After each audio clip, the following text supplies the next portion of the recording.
Hi everyone, today is Wednesday, September 19th, and today's video is actually going to be about racial profiling related to medicalization, or racial profiling related to medicine.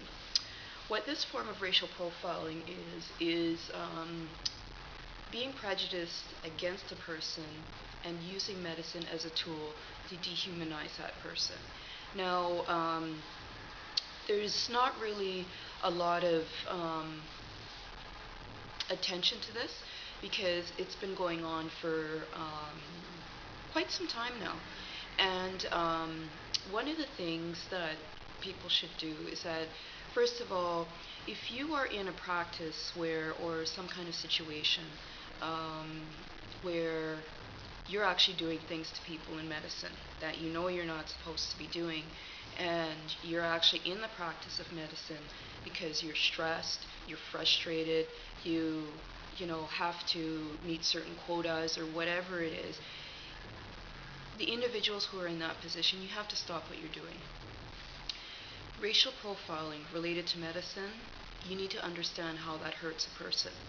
People have actually, we haven't even examined the cases yet where people's situations are ruled as suicides, and connect that to, for example, pathology reports to say, okay, where in this pathology report is there some kind of explanation of the person's environment.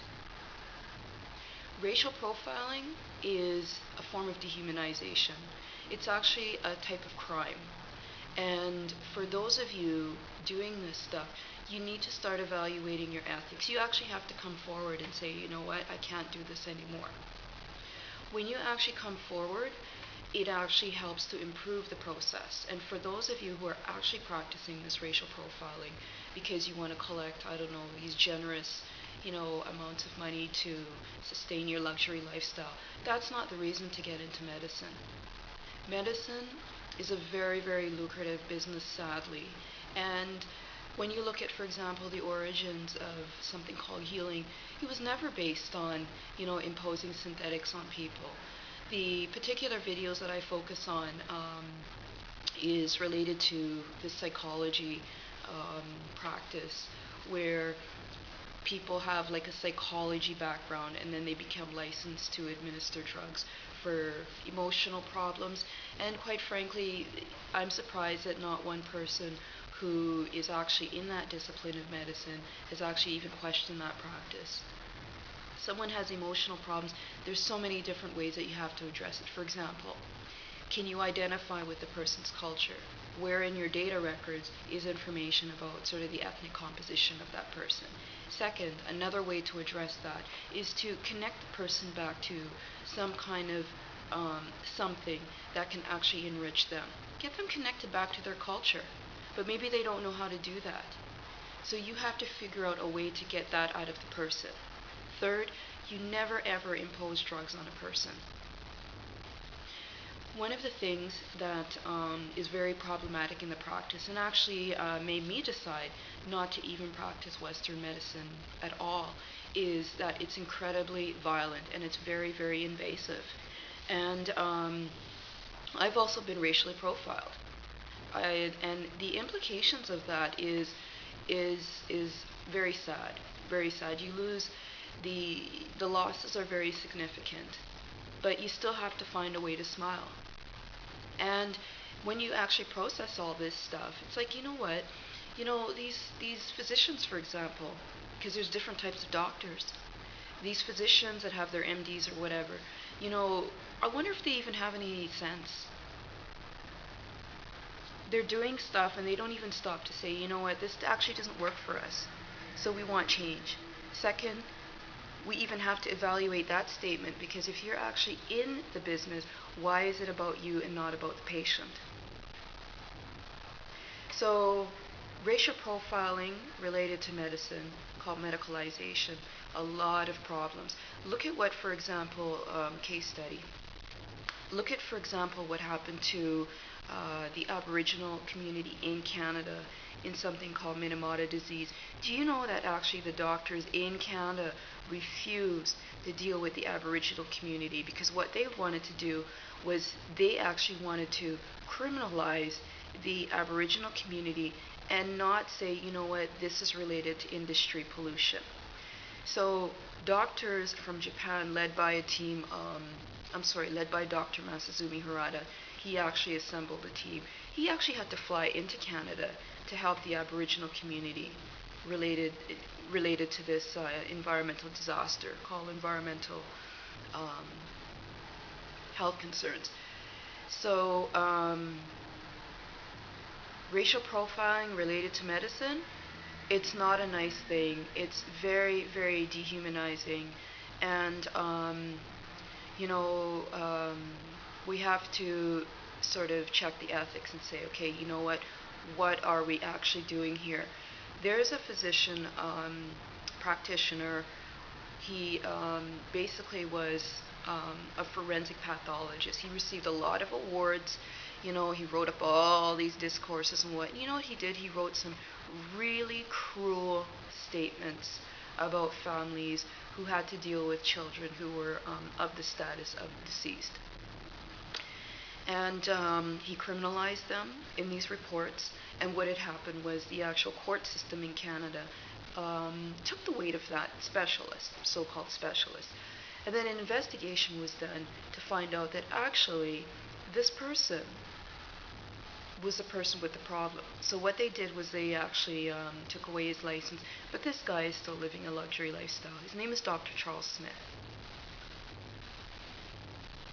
So you don't want to be like that person. And I was just reading the other day of another, actually yesterday, about, I should get his name as well, another doctor in Jamaica who actually was recently criminalized for what he did was, what did he do?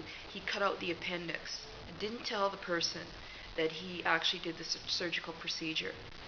How could you do something like that?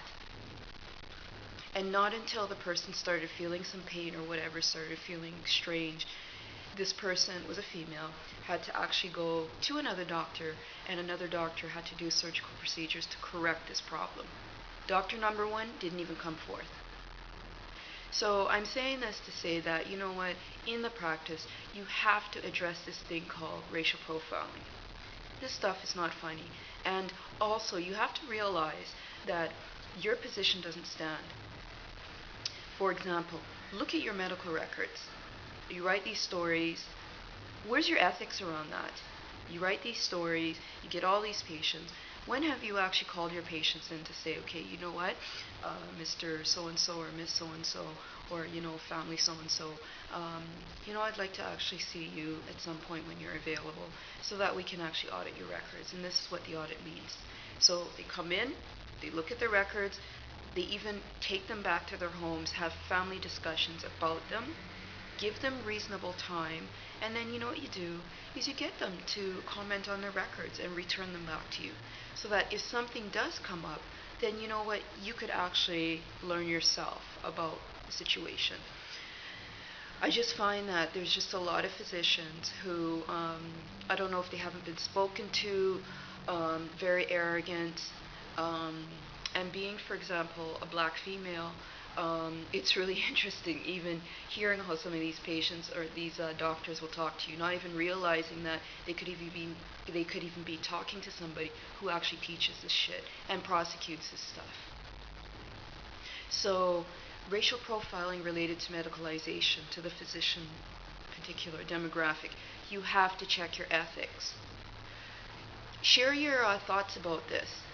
I have some other videos and they're very, they're very raw, but you know what? Nothing needs to be censored here or flowered because it's a very, very disgusting practice. And you actually have to realize the implications on the person. If you're actually in the business to hurt the person, then why are you doing what you're doing? You should be criminalized. Racial profiling related to medicalization. I'm starting with psychiatry. I'm next going to go into gynecology, and I'm also going to go into dermatology.